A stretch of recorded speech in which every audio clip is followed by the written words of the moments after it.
ಎಲ್ರಿಗೂ ನಮಸ್ಕಾರ. ನಾನು ನಿಮ್ಮ ಡಾಕ್ಟರ್ ಪೃಥ್ವಿ ರಮೇಶ್. ಈಗ ಕಡಿಮೆ HB ಇದ್ರೆ ಪ್ರಾಬ್ಲಮ್ಸ್ ಆಗತ್ತೆ ಅಂತ ಗೊತ್ತು.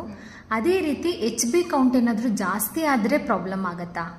ಆಕ್ಚುಲಿ ನಮ್ಮ ಬೆನ್ನುಹುರಿನಲ್ಲಿ ನಮ್ಮ ಎಲ್ಲ ರಕ್ತ ಕಣಗಳು ಉತ್ಪತ್ತಿ ಆಗುತ್ತೆ.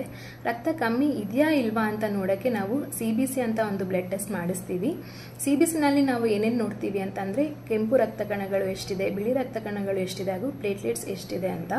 ಕೆಂಪು ರಕ್ತ ಕಣಗಳು ಜಾಸ್ತಿ ಇದ್ರೆ ಅದನ್ನ ನಾವು ಪಾಲಿಸೈಥೀಮಿಯಾ ಅಂತ ಹೇಳ್ತೀವಿ. ಪ್ಲೇಟ್ಲೆಟ್ಸ್ ಜಾಸ್ತಿ ಇತ್ತು ಅಂತಂದರೆ ಅದನ್ನ ನಾವು ಥ್ರೋಂಬೋಸೈಟೋಸಿಸ್ ಅಂತ ಹೇಳ್ತೀವಿ. ಇದೆರಡು ಜಾಸ್ತಿ ಆದರೆ ಹೌದು ಖಂಡಿತ ತೊಂದರೆ ಆಗುತ್ತೆ. ಈ ಪಾಲಿಸೈಥೀಮಿಯಾ ಬರೋದಕ್ಕೆ ಏನು ಕಾರಣಗಳಿರುತ್ತೆ ಮ್ಯಾಮ್?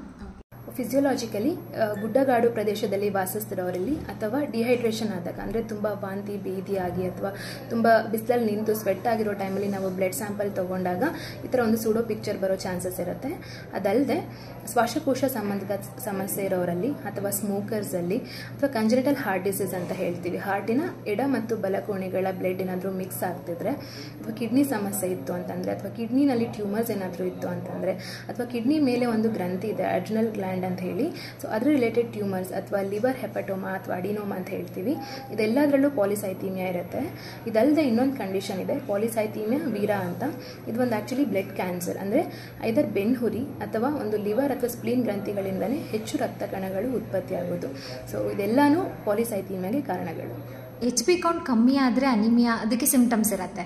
ಪಾಲಿಸೈಥೀಮಿಯಾಗೆ ಏನಾದರೂ ಸಿಂಪ್ಟಮ್ಸ್ ಇರುತ್ತಾ? ಹೌದು, ಖಂಡಿತ ಇರುತ್ತೆ. ಯಾವ ಥರ ಸಿಂಪ್ಟಮ್ಸ್ ಬರ್ಬೋದು ಅಂತಂದರೆ ತಲೆನೋವು, ಪದೇ ಪದೇ ತಲೆ ಸುತ್ತು, ಅಥವಾ ಕಿವಿ ತುಂಬಿಕೊಂಡಂಗೆ ಅನಿಸೋದು, ಅಥವಾ ಕಿವಿ ಗುಯಿ ಅಂತ ಹೇಳೋದು ಅಂದರೆ ಟಿನಿಟಸ್ ಅಂತ ಹೇಳ್ತೀವಿ, ಹಾಗೂ ಕಣ್ಣು ದೃಷ್ಟಿ ಮಂದ ಆಗುವಂಥದ್ದು, ಅಥವಾ ತುಂಬ ಚರ್ಮ ಪಿಂಕ್ ಅಥವಾ ರೆಡ್ ಆಗಿ ಕಾಣಿಸುವಂಥದ್ದು, ಹಾಗೂ ಹಾಟ್ ಶವರ್ ಅಥವಾ ಬಿಸಿನೀರಲ್ಲಿ ಸ್ನಾನ ಮಾಡಿದ ನಂತರ ತುಂಬ ಇಚ್ಚಿಂಗ್ ಆಗೋದು. ಇದೆಲ್ಲ ಸಿಂಪ್ಟಮ್ಸ್ ನಿಮಗಿದ್ರೆ ನೀವು ವೈದ್ಯನ ತಕ್ಷಣ ಭೇಟಿ ಮಾಡಿ. ಪಾಲಿಸೈಥೀಮಿಯಾಗೆ ಸೂಕ್ತ ಚಿಕಿತ್ಸೆನ ತಗೊಳ್ಳದೇ ಇದ್ರೆ ಅದರಿಂದ ಮೇಜರ್ ಕಾಂಪ್ಲಿಕೇಶನ್ಸ್ ಏನಾದರೂ ಆಗತ್ತಾ? ಹೌದು, ಪಾಲಿಸೈಥೀಮಿಯಾದಲ್ಲಿ ರಕ್ತ ಥಿಕ್ ಆಗುತ್ತೆ, ಅಂದರೆ ತುಂಬ ಗಡಸಾಗುತ್ತೆ. ಸೊ ಇದರಿಂದ ರಕ್ತನಾಳದಲ್ಲಿ ಹೆಪ್ಪುಗಟ್ಟೋ ಚಾನ್ಸಸ್ ಇರುತ್ತೆ. ಸೊ ಮೆದುಳಿಗೆ ಸಪ್ಲೈ ಮಾಡುವಂಥ ರಕ್ತನಾಳದಲ್ಲಿ ಏನಾದರೂ ಹೆಪ್ಪುಗಟ್ಟು ಅಂತಂದರೆ ಸ್ಟ್ರೋಕ್ ಸಂಭವಿಸ್ಬೋದು, ಅಥವಾ ಹಾರ್ಟಿಗೆ ಸಂಬಂಧಪಟ್ಟ ರಕ್ತನಾಳದಲ್ಲಿ ಏನಾದರೂ ಹೆಪ್ಪುಗಟ್ಟು ಅಂತಂದರೆ ಹಾರ್ಟ್ ಅಟ್ಯಾಕ್ ಸಂಭವಿಸುವಂಥ ಚಾನ್ಸಸ್ ಇರುತ್ತೆ. ಅದಕ್ಕೆ ಏನಾದರೂ ರೇಂಜ್ ಇದೆಯಾ? ಇಷ್ಟರ ಮೇಲೆ ಹೋದರೆ ಅಥವಾ ಅದಕ್ಕೆ ಕಟ್ ಆಫ್ ಆ ಥರ ಏನಾದರೂ ಇದೆಯಾ?